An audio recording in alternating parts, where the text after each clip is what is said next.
as we see a paddle now with a great looking set. We've got another wave opportunity behind for Lucas. We're going to track with Ethan with priority, driving into that first turn. Off the bottom, onto the top, digging that rail in, nearly disappears in the foam with a great face opening up in front of Ewing. Whips it around, and he's going to have a great section to finish off on as he comes into the beach break. Let's watch the replay. I love this water angle.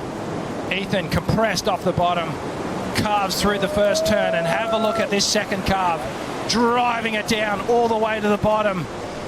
Keeps the accelerator on, gets back into that power source, and then just some fluid rail work all the way through to the inside. Have a look at Mazinas out the back too.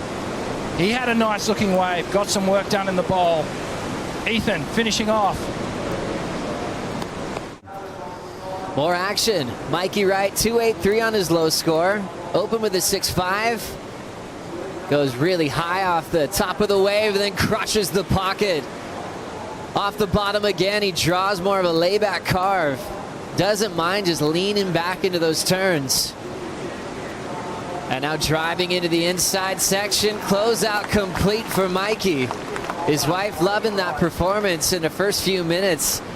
Sometimes it's more nerve-wracking for your family to look on from the stairs, but when you get a quick start, the energy's nice and hot. And Kaipo, from your angle, how do those carves really look? And especially with his style, he doesn't mind leaning back or even laying back into his turns quite often. Yeah, he's laying back into it, and then there's a little bit of footwork sometimes where he's pushing on the tail, and then coming out of the maneuver, he has his back foot moved up the board just a little bit to readjust before he gets back into a bottom turn. But it is an absolute thing of beauty. Thanks so much, Kaipo. Bugs, from your point of view, how did this turn into an 8.17? Yeah, Mikey is having one heck of a heat. The freedom of being the wild card. He operates well from this position. Here's the money turn, an 8.17, and this turn here, he brings it right back. That's got a lot to do with it. Two huge turns on the bowl, really laying it over. As Kaipo said, the angle from the water must be incredible. As we have another look at this flawless scene in front of us, Bugs. Yeah, and here we go. Filipe winding up, hard off the bottom. There's an aggressive forehand carve. Drills it again. Toledo in motion. Nice top turn over the roof. And now setting up the end of this wave. Toledo is a magician in sections like this. He'll just pace with a frontside carve.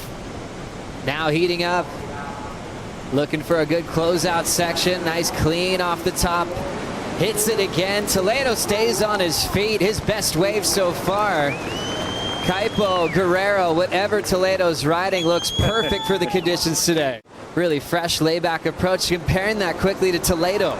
Yeah, well, Toledo's just more of a sort of a carving from the top. I mean, he's just absolutely amazing. Three huge moves on the bowl. And then of course he goes to work again. No one does this transitional over the fat section better than Toledo. He always finishes his waves well at Bells, and tell you what, he started this one unbelievably. This is one of the best rides I've seen today. Tagging his points well. Toledo stays on his feet as we go back to the power of Filipe again. Yeah, and an 8.83, a well-deserved wave. I thought he just raised the bar a notch on this one, Joe. You got to love it when this man's on fire. He is unstoppable, and this has gone to a new level for sure. And that will help him consolidate. There's still one more to come before that mid-year cut as we see John Florence in Heat 7 getting things started up against Joao Chianca. And what a combination on the outside. Two monster turns to kick things off. Last time we were here at Bells, John was holding that big trophy and ringing it. He wants to get there again. We missed him last season, but what a way to kick things off. Can he get the finish? He does. You could see him making a huge jump here. He's got a huge task ahead of him, though. Oh, look at this surfing from John John Florence, just laying into those huge turns, the second one in particular. just puts a little bit more emphasis on it. Great rail transitions all the way through to the inside. I love how John just keeps that board flowing. Comes onto the inside section. Hits that foam. He's not done yet. Knows there's some more scoring opportunity. Oh, here we go. Chianca up now. Still looking for the 787, but that score from John John on that previous ride is yet to drop in. Chianca's got a nice steep section. This guy is surfing so fast at the moment through transition. Plenty of spark in this equipment, making an equipment change to what he rode in that opening round where he performed so well. And you've got to say the equipment choice has been spot on. He's just looked electric out there today. Absolutely incredible. This is great to see the rookie stepping up here and really taking it to John John Florence, who would be, in these conditions, one of the clear favourites. And, well, John John's on. Had big wave XXL awards as well. He'd be so proud of what he's seeing from his baby brother here. Yeah, this is great surfing, and just a little caught up on that under the lip snap and dragging through that that third turn as well. But that one there, that was clean. That was 4 turns on the bowl. So as this tide is starting to drain out, Ron, we're getting more opportunity. We're getting that 3 and 4 turn connection through the bowl.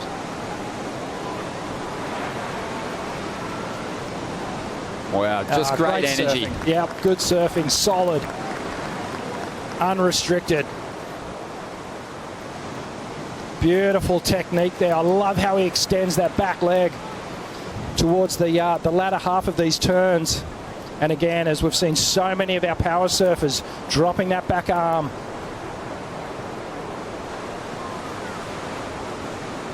Just get a little caught up on that third turn, and they're the little finer details that are going to separate Joao and John John's technique here. That was a great turn, nice and clean. Yeah, the little trip up maybe on the previous move was all but forgotten when he ripped through that manoeuvre. And the way he attacked that last ride, he's going to get close to the number. On the outside though, Florence with a big section. Big transition snap there. Climbs the roof. Great lip line float to project back out onto the open face. Now goes to that trademark layback that just possesses so much power. And he gives a couple of versions of that same turn. He was trying to up the ante on his previous ride, had a 7.5, didn't quite do it. That one will. He almost got the required score. Let's have a look at the replay of John's wave. Oh, well, John's picked up the biggest wave the entire day, up under the lip, somehow projects out onto the open face. Again, the trademark layback hack. And have a look at this thing to finish off, the biggest section of the day.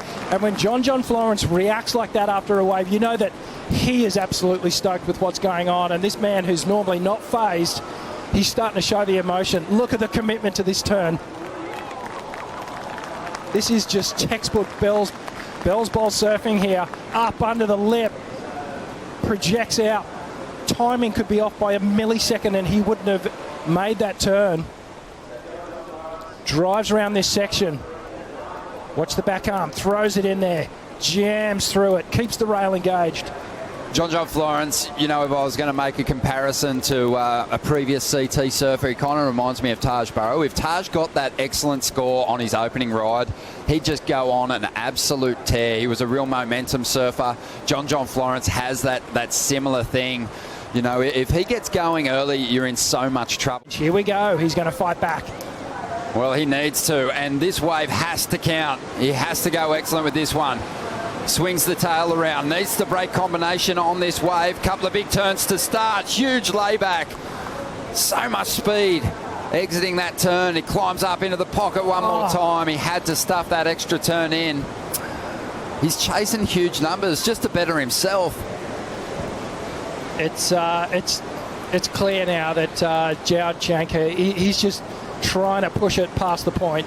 And unfortunately, that's when those little mistakes start to happen. But, man, hats off to this guy. He is surfing so well. For the year, Rich, he said he just wants to overcome the expectations that he has from people. He's doing that. I mean, his performances are legendary. Yeah, this sort of surfing is, you know, this is what we see from the best. This is what we see from the top 5 contenders. And unfortunately, just a little slip up there. But that's just coming from him giving 110%.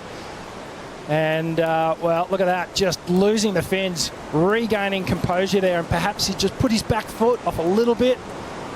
And just great technique here, throwing fans into the sky.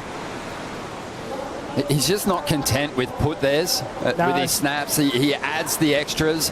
I just love how high he's been taking his calves. He's in a position where he has to force a couple more turns in on that outside if he's going to break combination here. Yeah, well, both these surfers are just filleting these waves here. And, you know, they've made sashimi out of the Bell's Bowl because they've just been slicing these waves to absolute pieces. And even with the 4-ron, he's dropped a good number. Well, this is massive.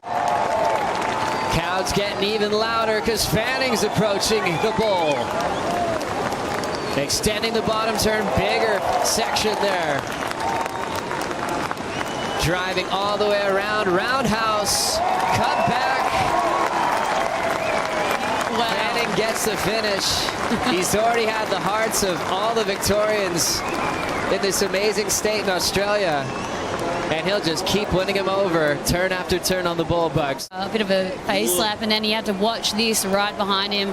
Clean Big Bell's face, and Mick just goes to absolute town. The transition and maneuvers are just incredible. He's showcasing why he's won this event 4 times and has been more consistent out here than anybody else in the last decade. Kanoa's going to lock into this bomb. World number 1 on the windup. Just forces the fins out. He's so good at that. Perfect carve, nice placement there. Digs in a bit deeper off the top. Dealing with those ribs in the face, fins will actually dislodge for a moment.